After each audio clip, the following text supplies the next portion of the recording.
अस्सलाम वालेकुम नाज़रीन, मैं हूं मोहम्मद हफीज़ ख़ान टुडे विद हफीज़ ख़ान के साथ। और आज जिस मौजू पर हम बात करने जा रहे हैं उसने हमारे मुल्क में तहलका मचा रखा है। और वो तहलका है क्या? वो तहलका है महंगाई, हमारा बढ़ता हुआ तिजारती खसारा जिसे ट्रेड डेफिसिट कहते हैं, और ऊपर जाता हुआ डॉलर और नीचे आता हुआ रुपया। इसने हमारे यहाँ आम लोगों को, क्या ख़ास लोगों की ज़िंदगी को भी अजीरन करके रख दिया है। लोग परेशान हैं। इसकी क्या वजूहात हैं जो इससे पहले आपने कभी नहीं सुनी होंगी, कभी नहीं जानी होंगी। ये बातें सुनने के लिए आप सबसे पहले इस channel today with Hafeez Khan को सब्सक्राइब कीजिए और फिर हम आते हैं अपने असल मौजू की तरफ। मुल्क हमेशा अपने पाँव पे खड़े होते हैं, अपनी इकॉनमी पे चलते हैं, अपनी बरामदात के फ़रोग़ पे चलते हैं, दरामदात पर नहीं। और फिर हर मुल्क में एक ब्लैक इकॉनमी होती है। ब्लैक इकॉनमी वो होती है कि जो ब्लैक मार्केटिंग से पैदा होती है, उसका अपना एक बहाव है। लेकिन कोई भी मुल्क अपने साथ किसी और मुल्क की इकॉनमी को लेकर नहीं चल सकता।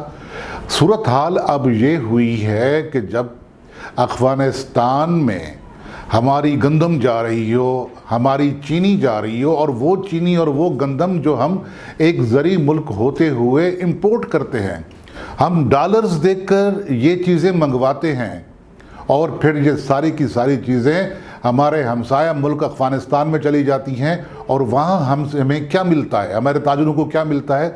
अफ़गानी मिलती है, अफ़गानी रुपया जो अफ़गानी करेंसी है। हमें वहाँ से डॉलर नहीं मिलते, बल्कि जो डॉलर का फ़्लो है वो इस वक्त भी सारा का सारा हमारी ओपन मार्केट से अफ़गानिस्तान की तरफ उसका रख हो चुका है। और जब सूरत हाल ये हो कि हम अपनी बरामदात बढ़ाने में नाकाम रहे हों और दरामदात का हुजूम बढ़ता चला जा रहा हो। जैसे मैंने पहले अर्ज़ किया कि हमारे यहाँ चीनी, ये मुल्क चीनी पैदा करने वाले, और यहाँ के कारखानों में चीनी की बोरियां भरी पड़ी हैं, उस पर सब्सिडी दी जाती थी अगर हम उसको एक्सपोर्ट करते हैं। हम तो ऐसा मुल्क बनकर रह गए हैं कि जो अपनी चीज़ों को पहले एक्सपोर्ट करता है और फिर उसी चीज़ को महंगे दामों इंपोर्ट करता है, जैसे माजी में हमारे साथ हो चुका है चीनी पर भी और गंदम पर भी। अब हम फिर गंदम मंगवा रहे हैं, और ये गंदम पाकिस्तान की ज़रूरियात के साथ साथ अफ़गानिस्तान की ज़रूरियात भी पूरी करती है, और हम डॉलर में अदायगी करते हैं, और वहाँ से हमें, जैसे मैंने पहले अर्ज़ किया, अफ़गानी मिलती है। इसके अलावा हमारा जो तिजारती खसारा है वो क्यों बढ़ रहा है, डॉलर क्यों ऊपर जा रहा है, उसकी एक और वजह भी है। आपने पाकिस्तान की तारीख़ में कभी ऐसी बात नहीं देखी होगी कि 1-1 करोड़ रुपए की इम्पोर्टेड गाड़ियाँ थोक के भाव से पाकिस्तान की सड़कों पर दौड़ती फिर रही हों। बड़ी बड़ी खौफनाक गाड़ियाँ, हैवी गाड़ियाँ जो दूसरे मुल्कों से मंगवाई जा रही हैं, और वो सारा का सारा पैसा डॉलरों में अदा होता है, वो रुपए में अदायगी उसकी नहीं होती।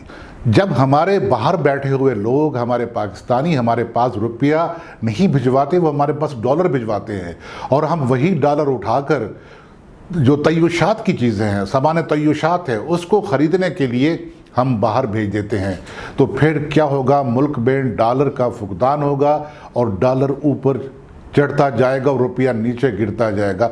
मैं तो हैरान हुआ हूँ, जो एक दिन पहले एक लॉजिक दी है हमारे स्टेट बैंक के गवर्नर ने, मैं हैरान हो गया। उन्होंने कहा कि जब हमारा डॉलर ऊपर जाता है तो हमारे जो बाहर बैठे हुए पाकिस्तानी हैं, ओवरसीज़ पाकिस्तानी, वो अमीर हो जाते हैं, उनके पास दौलत ज़्यादा आ जाती है। तो हमारे ओवरसीज़ पाकिस्तानी कितने होंगे? लाखों में होंगे, और उनकी कीमत पर हम 22 करोड़ लोगों की किस्मत से और उनकी माशी हालत से क्यों खिलवाड़ कर रहे हैं? इसके बारे में कभी कोई नहीं सोचता। तो बात सिर्फ इतनी सी है कि हमने अगर अपना तिजारती खसारा कम करना होगा, हमें डॉलर के जो बाहर फ़्लो है उसको कंट्रोल करना होगा, तो हमें ये अलल्ले तलल्ले बंद करने होंगे, हमें अपनी सरहदों को मजबूत करना होगा, और पहले अपने मुल्क की तरफ तवज्जो देनी होगी। अगर आप अपने मुल्क के लोगों का पेट काट कर कहीं और भिजवा रहे हैं, उनके मुंह से निवाला छीन कर आप कहीं और भिजवा रहे हैं, तो फिर उसका क्या हाल होगा कि आपका अपना मुल्क आपसे नहीं संभाला जा सकेगा। आप पे जिम्मेदारी है कि पहले अपने मुल्क की खबर लीजिए, اول خیش بعد درویش والی بات کا ذرا دھیان میں رکھیے کہ جو صدیوں سے یہ کہاوت چلی آ رہی ہے، اپنے ملک کے لوگوں کو بھوکا مار کر، ان کو معاشی بھونچال کے سامنے کر کے آپ دوسروں کے ساتھ کیسے خوش رہ سکتے ہیں؟ آخر میں یہی بات ہوتی ہے کہ جب الیکشن ہوتے ہیں تو انہی لوگوں نے جو فاقہ کشی پر مجبور ہو گئے، انہی لوگوں نے آپ کو ووٹ دینا ہوتا ہے، انہی لوگوں نے آپ کو منتخب کرنا ہوتا ہے۔ تو یہ تجارتی خسارے کو سنبھالیے، کچھ عرصے کے لیے پابندی لگا دیجئے، کوئی امپورٹ نہیں ہوگی ماں سوائے وہ ضروری میڈیسن جو زندگی بچانے والی ادویات ہیں، اس کے علاوہ کسی قسم کی کوئی امپورٹ نہیں ہوگی۔ آپ سال 2 سال کے لیے اس فارمولے پر عمل تو کر کے دیکھیے، جب آپ کا ڈالر باہر نہیں جائے گا جائز طریقے سے بھی اور ناجائز طریقے سے بھی، تو پھر اس ملک میں خوشحالی ہوگی اور اپنا روپیہ اپنے پاؤں پہ کھڑا ہو سکے گا۔ ہمیں شرم آتی ہے کہ بنگلہ دیش کے مقابلے میں، ایون افغانستان کے مقابلے میں، انڈیا کے مقابلے میں ہمارے روپے کی کیا درگت بنی ہے۔ تو ناظرین، یہ تھا ہمارا آج کا ویلاگ۔ کیسا لگا اس کے بارے میں اپنی رائے ضرور دیجیے گا، شیئر کیجیے گا دوستوں کے ساتھ، اور اب اجازت دیجیے محمد حفیظ خان کو۔ فی امان اللہ۔